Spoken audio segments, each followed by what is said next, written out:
The Man and His Cat is one of the great literary works of the 21st century, and I will not be accepting any other opinions on this matter. Also, look at my sick ass new shoes.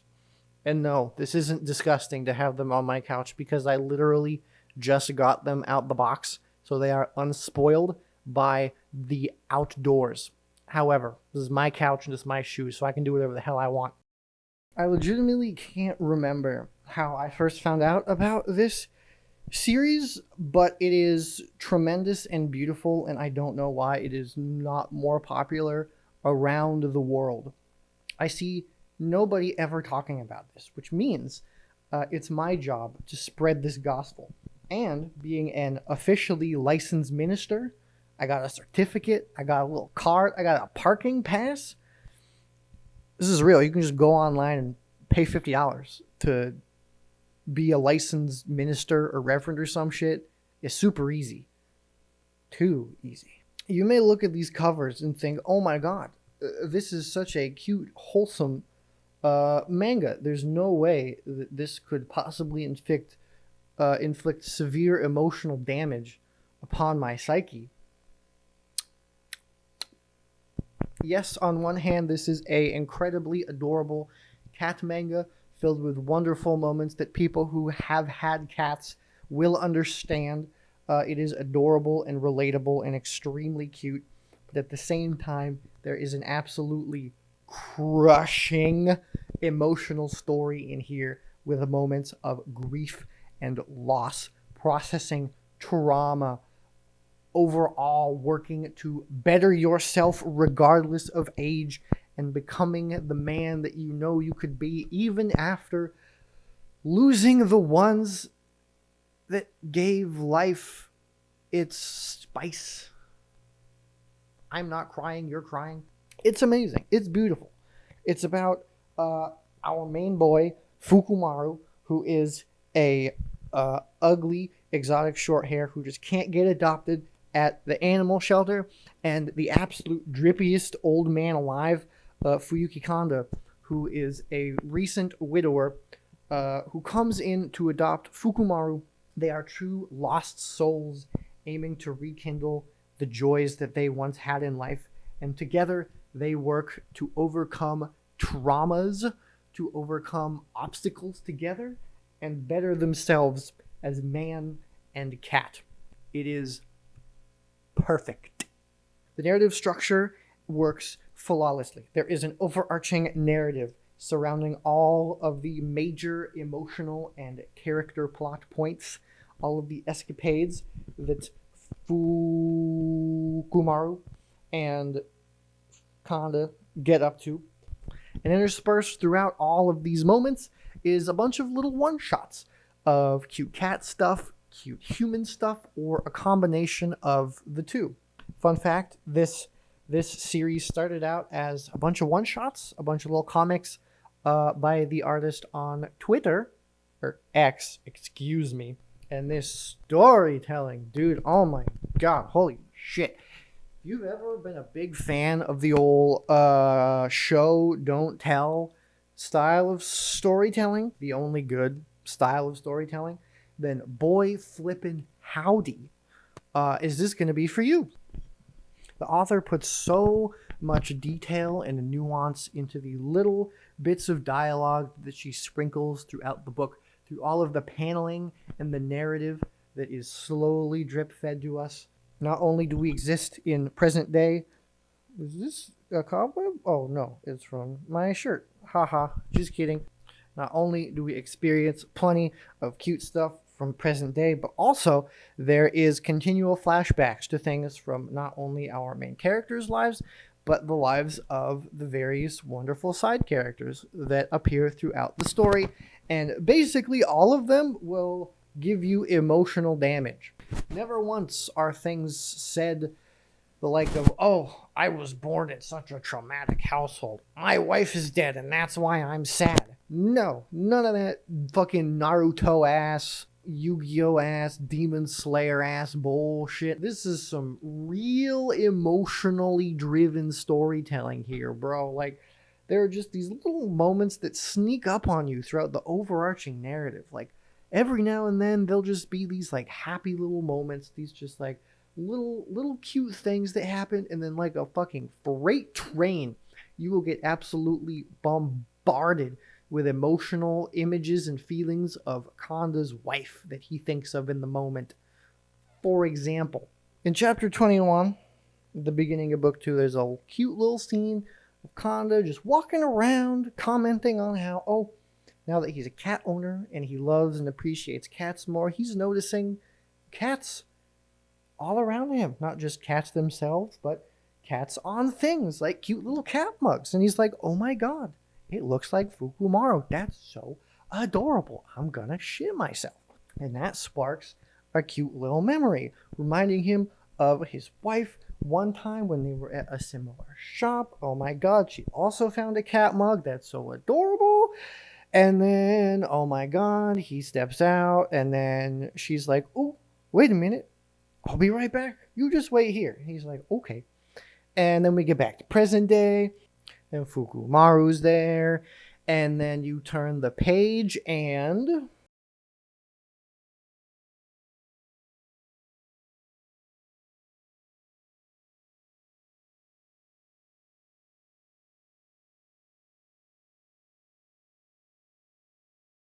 yeah, yeah, yeah.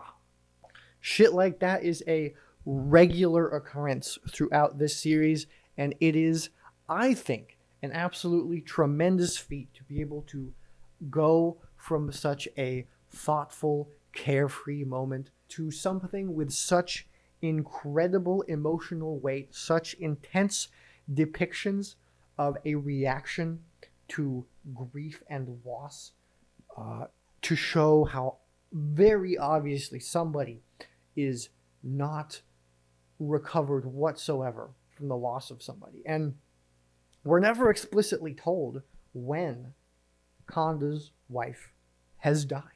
We are never told that. We are never even explicitly told that she, in fact, died until later books. And Kanda never says it. The characters never say it. We're continually drip-fed more little bits of information about her and their relationship and what happened and the time frame at which all of this is occurring through these little moments, and it's so fucking good. But there is not only sad, there is happy. There is a lot of happy, in fact. There's such a wonderful little cast of side characters, all of which whom have their quite tragic backstories. Fun times. However, just like the growth and lovely character evolution that Kanda and Fukumaru experience, all of them experience the exact same thing.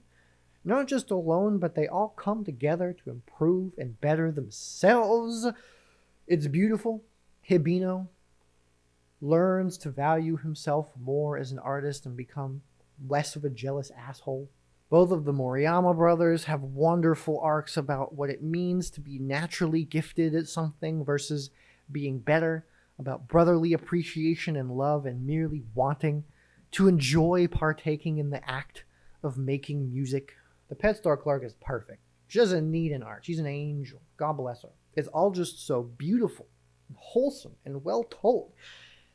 And there's so many different people of so many different ages. I mean, let's be real here. Honestly, when's the last time that you've seen something that has such a wonderful cast of age ranges getting along and learning and appreciating from each other, interacting, showing that people of all ages can have these amazing evolutions? You always have something to learn, and you can always be a better person.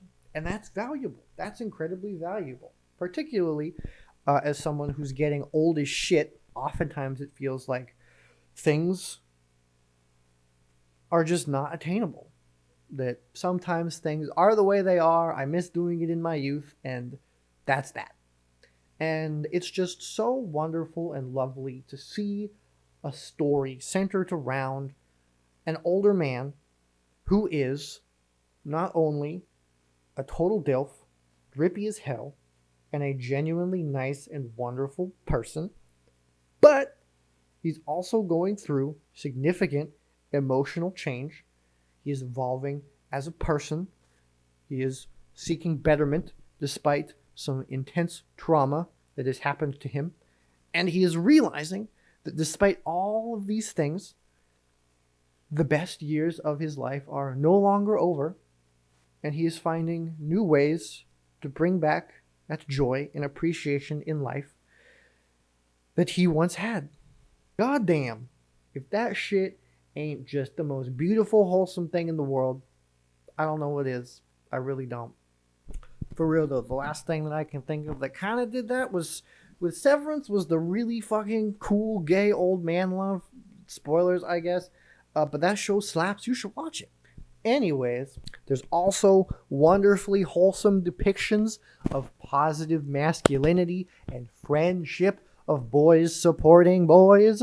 Like, there's an absolutely wonderful, amazing scene that I love between Kanda and his friend Kobayashi, who is just a big, eccentric, strong gorilla man who is incredibly wholesome and just wants to support his best friend Kanda, and I love him very much.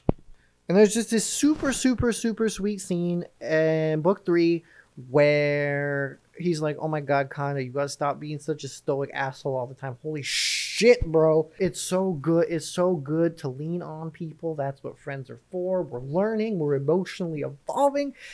And then there's just this really wholesome ass scene where Kobayashi starts crying, and because he's just so overwhelmed wanting to support his friend, and he's like, oh my god, this is the first time you've ever reached out to me. And it's just so beautiful to see him cry in front of his friend and have such strong emotional support. And it's just like, oh my god,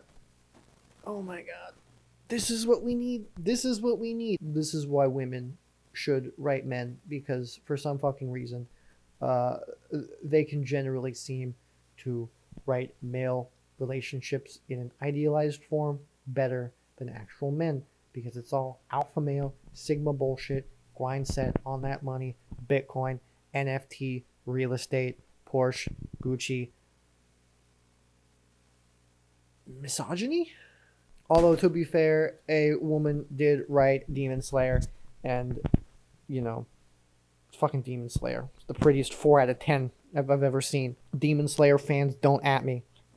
Oh yeah, and there's also some cute cat shit in here too, I guess. Like, sure, but I'm not going to talk about that because you're going to have to read it to get that. I'm just going to talk about the wholesome emotional moments in storytelling that are told in depth in this manga. Oh, and don't be a little bitch just because it's a manga, okay? Fucking ain't some shallow Naruto ass bullshit. This is high quality. This is a high quality literary experience. Just because there's pictures in it doesn't mean it's for children. Am I mentally 12? Yes. Does that have any relevance on this review? In summary, Demon Slayer is bad. This should be mandatory reading in schools, and we should all talk about how cool my shoes look. Thank you.